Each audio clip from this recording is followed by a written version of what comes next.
मध्य प्रदेश सरकार, भारत सरकार द्वारा जीराम जी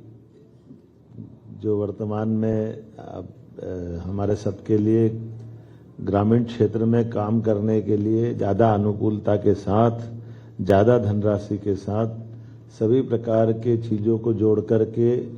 ये जो नया बिल आया है, जिसके माध्यम से मध्य प्रदेश के लिए एक सौभाग्य रहेगा, क्योंकि सबसे बड़ा भौगोलिक एरिया में से दूसरे नंबर का राज्य हमारा है। और ऐसे में जब हमारे अपने ग्रामीण क्षेत्र के सभी प्रकार के विकासपरक कामों के लिए, रोजगार आधारित कामों के लिए जयराम जी के आधार पर बड़ी धनराशि माननीय प्रधानमंत्री जी के माध्यम से देश को दी गई है। मैं माननीय प्रधानमंत्री श्रीमान नरेंद्र मोदी जी का, माननीय कृषि मंत्री श्रीमान शिवराज सिंह जी का आभार भी मानता हूं कि ये सच में समयपूर्ण है और हमारे लिए सौभाग्य की बात है कि मध्य प्रदेश में हमारे माननीय अध्यक्ष हेमंत जी ने अपनी बात रखी। माननीय हमारे पंचायत ग्रामीण विकास मंत्री श्रीमान प्रहलाद पटेल जी यहाँ मौजूद है, खेल मंत्री माननीय विश्वास सारंग जी, कृषि मंत्री अदल सिंह कंसाना जी, श्रीमान लखन पटेल जी, हमारे बीच में जयपाल चावड़ा जी, यहाँ का आशीष जी, और हम सब मिलकर के आज के इस अवसर पर खास करके केंद्र सरकार ने अधिसूचना जारी कर राज्य सरकार को 6 महीने के भीतर विधेयक के संगत एक स्कीम अधिसूचित करने के संबंध में जो अपेक्षा की है, हम उस पर काम भी करेंगे और उसको क्रियान्वित भी करेंगे। जिस प्रकार का मुझे बताया गया है कि मनरेगा के माध्यम से 100 दिवस के रोजगार की गारंटी थी और इसको बढ़ाकर 125 दिवस किया गया है, तो ये निश्चित रूप से उससे आगे बढ़ के करने वाला कदम है। इसी प्रकार से अधोसंरचना के लिए भी, जिस प्रकार से स्थायी कामों के लिए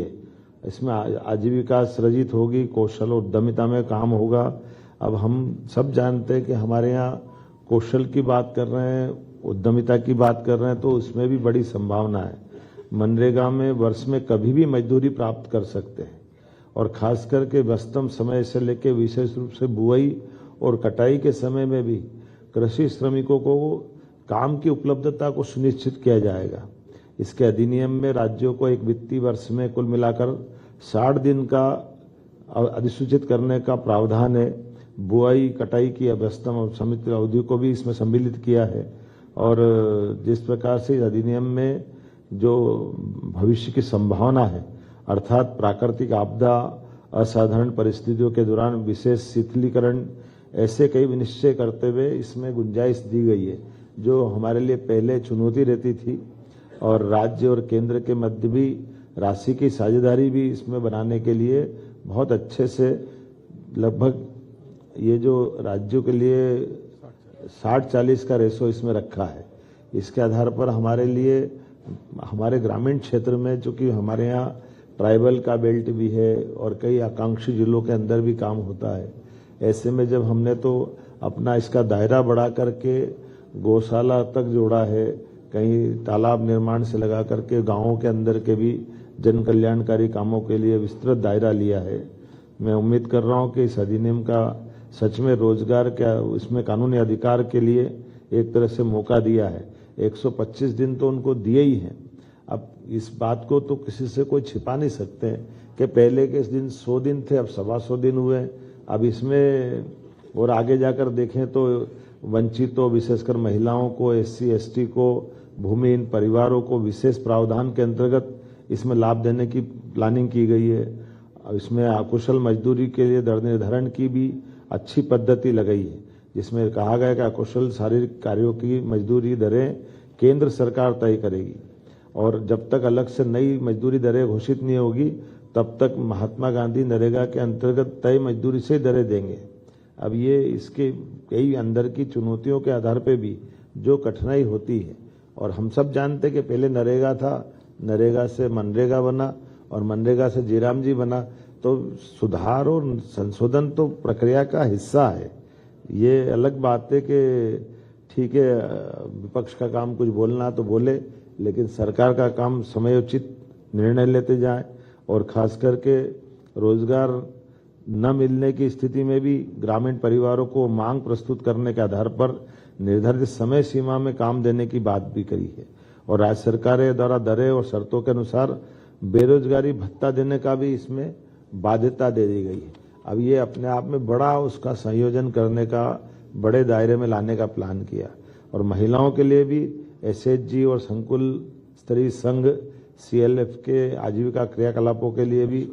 नई शुरुआत है। ये अभी तक छूटी हुई थी, जिसमें हमारे वर्क सेट, ग्रामीण हाट अवसंरचनाएं, कौशल विकास केंद्र जो प्रशिक्षण के साथ इस पे काम कर सकते हैं और अधिनियम में कार्यों को किस प्रकार से लिया है, इसके जल संरक्षण के काम, जिसमें हमने पिछली बार भी जल गंगा संरक्षण अभियान में बड़ा काम किया था, इस बार भी करने वाले, जिसमें चेक डैम, भूमिगत बांध, तालाब, सिंचाई कूप, मृदा नमी संरक्षण, वृक्षारोपण, रूप वाटर हार्वेस्टिंग और इस सड़क, पुल पुलिया, पंचायत भवन, आंगनबाड़ी भवन, विद्यालय भवन और ऐसे कई कामों के साथ मैं तो इसको इस तरह से मानूंगा कि अभी हमारी सरकार ने तो ये वर्ष ही किसान कल्याण वर्ष घोषित कर दिया और किसान कल्याण वर्ष के आधार पर हमने अपने लगभग 15 विभागों के लिए उनकी मजदूरी का भी इसमें साप्ताहिक आधार पर ही 15 दिनों के अंदर मजदूरी देने का निर्णय भी किया हुआ है। अब ये हमारे जो 15 विभाग हैं उसके आधार पर एग्रीकल्चर ग्रोथ रेट से, चूंकि हमारी आने वाले समय में कृषि विकास दर में बड़ी संभावना है कि हम अब रोजगार पे जाएं, एग्रीकल्चर फूड इंडस्ट्रियों पे, फूड प्रोसेसिंग इकाइयों पे, दूध उत्पादन पे, मछली उत्पादन पर, कुक्कुट पालन पर, हर एक जगह से जहां किसानों की आय बढ़ सकती है वहां सब जयराम जी का भी लाभ हम उठाना चाहेंगे। इसकी समेकित योजना के लिए कार्य योजना हम बनाने जा रहे हैं, जिसके आधार पर हमारा एग्रीकल्चर ग्रोथ रेट के साथ साथ इंडस्ट्री वाला भी एमएसएमई से लगा करके लघु कुटीर उद्योग में भी हम इसको कैसे जोड़ सकते हैं और कई प्रयोग हुए भी हैं, बहुत अच्छे प्रयोग हुए जिसके आधार पर लाभ भी मिलेगा। हमारा जब सिंचाई का रकबा भी लगातार बढ़ रहा, नदी जोड़ो अभियान के माध्यम से एक तरह से ये दूध उत्पादन से भी हम जब 9% से 20% का टारगेट ले रहे हैं, तो हमारे लिए आज ये बड़ी उपलब्धि रहेगी कि हम गोपालन को, दूध उत्पादन को और इन्हीं के साथ और राज्य के अंदर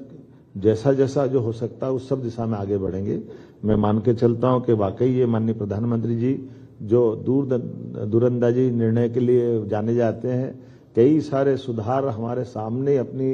आंखों को देखते देखते अब विश्व के कई देश हमारे देश की तरफ देख रहे हैं। जैसे कोविड के समय लगाए गए टीके का ऐप बना करके जो उसका रिकॉर्ड रखने का प्रयोग किया था कि निर्धारित समय में लाखों करोड़ों लोगों का भी जिस समय जिसको टीका लगना तभी लगने के लिए ये जो पद्धति बनाई है, मैं मान के चलता हूं कि सब चीजों को जोड़ करके जयराम जी में काफी गुंजाइश दी है और जनता भी सब जानती है। इसका लाभ निश्चित रूप से हमारा राज्य उठाएगा। नहीं, हमारी सरकार इसमें सक्षम है। हम ये 40-60 का जो रेशो है वो बहुत अच्छा है और हम तो पहले ही लागू कर चुके हैं और ये बात बिल्कुल सही है कि विपक्ष का काम उनके प्रश्न करना है, लेकिन विपक्ष भी तथ्यात्मक बात नहीं कह रहा है। इसकी कमी है तो बताए ना, कांग्रेस अध्यक्ष बताए, राहुल गांधी जी बताए, जीतू पटवारी जी बताए कि हाँ ये इसमें ऐसा करना था, वैसा करना था। तो विरोध के लिए विरोध के बजाय सकारात्मक के आधार पर तथ्यात्मक बात आए तो ध्यान में। शरद जी हाँ, मैं आपको 15 विभाग बता देता हूं कि कृषि कल्याण के साथ उद्यानिकी, पशुपालन, सहकारिता, खाद्य नागरिक आपूर्ति, पंचायत ग्रामीण विकास, नवकरणीय ऊर्जा, बड़े बड़े विभाग से भी एग्रीकल्चर के आधार पर, जैसे उदाहरण के लिए जल संसाधन है। अब जल संसाधन में हम जब नदी जोड़ पे काम कर रहे हैं तो ये बूंद बूंद जल संरक्षण से लगा करके गांवों के अंदर पीने के पानी से और बाकी जल संरचनाओं पे काम कर सकेंगे, क्योंकि हमारे यहाँ भौगोलिक जो सरफेस है वो भी अलग अलग प्रकार की है। ऐसे में रोजगार आधारित कामों के लिए जब हम इंडस्ट्री की बात करते हैं, एमएसएमई में भी बात कर रहे हैं, तो रोजगार आधारित उद्योग के लिए हम विशेष सुविधा वहां दे रहे हैं कि जैसे जो लेबर आधारित उद्योग लगाएगा तो हम प्रति लेबर 5,000 रुपये महीना तक उसको VGF देते हैं। तो ये हमारे लिए तो इससे और बड़ा वरदान क्या होगा जब हम उसको जयराम जी के दायरे में भी लाएंगे, क्योंकि सौर ऊर्जा में भी ये ना कौन सा भी नर्मदा घाटी, राजस्व, वन, लघु कुटीर उद्योग, सूक्ष्म एमएसएमई तो बता ही दिया मैंने, उद्योग निवेश, सभी क्षेत्रों में इसका जबरदस्त लाभ मिलेगा। और इसी आधार पर कोई भी राज्य, खासकर माननीय प्रधानमंत्री जी के नेतृत्व में तो अब ये काम का एक बड़ा लाभ हम मिला ही है, लेकिन एग्रीकल्चर ग्रोथ रेट हमारी सबसे अच्छी भी है। और अब इंडस्ट्री की तरफ जब हम जा रहे हैं तो ये हमारे हर एक व्यक्ति का इसके बाद पलायन भी रुकेगा और अच्छे से काम करने का मौका मिलेगा। जब तक धरती पे इंसान रहेगा तब तक किसान रहेगा। हमारे लिए धरती पुत्र किसान की परिभाषा, लेकिन मैं तो ऐसे ही विनोद में आपकी जानकारी के लिए कि जो माननीय प्रधानमंत्री जी ने 4 हमारी विशेष जातियों का उल्लेख किया है या विशेष आयाम के रूप में लिया है, आपकी जानकारी के लिए महिला, युवा, किसान और गरीब, इसी आधार पर हमने अपने 4 वर्षों का अलग अलग बाइफर्केशन किया है। पहला 2024 को हमने बहनों के लिए नारी वर्ष के नाते से घोषित किया था। 2025 हमने गरीब अर्थात युवाओं के लिए, गरीबों के लिए उद्योग और रोजगार वर्ष का लिया है। ये 26 हमने किसानों के लिए लिया है और 27 हम युवाओं के लिए लेंगे। और उसी पे जितने सरकार के मंत्रालय हैं, उन मंत्रालयों की योजनाएं है, हितग्राही योजना है, उसके दायरे है और हमारे राज्य के अंदर परस्पर इसकी सरकार की और हितग्राही के बीच की आवश्यकता है, दोनों का तालमेल कराने के लिए समग्र रूप से प्लान किया है। और हमारा मन भी बहुत इसमें खुला है। हम अपने इस साल के योजना के कार्यक्रम में सर्वदलीय बैठक भी बुलाने वाले हैं। सभी किसान क्षेत्र में काम करने वाले किसान संघ और बाकी लोगों के साथ भी सामूहिक चर्चा करने वाले हैं। या एग्रीकल्चर में रुचि लेने वाले अपने प्रदेश के या देश के भी स्वनाम धन्य बाकी लोग भी बुला सकते हैं। या गांव और किसानों के क्षेत्र में अच्छा काम जिनने समाज सुधार का किया है उनको भी हम आमंत्रित करेंगे और उनके सबके अनुभव का लाभ लेंगे। जैसे आपने प्रश्न अच्छा किया कि इस योजना के अंदर ही आप मोटे तौर पे देखना कि पहले प्रशासनिक अमला इसके लिए 6% था, अब बढ़ा के 9% किया, ताकि वो नीचे तक उस पूरे दायरे को लेके आए और पूरी बात का लाभ नीचे तक लोग ले, किसान ले और संबंधित जो भी इससे हितग्राही उसका लाभ मिले।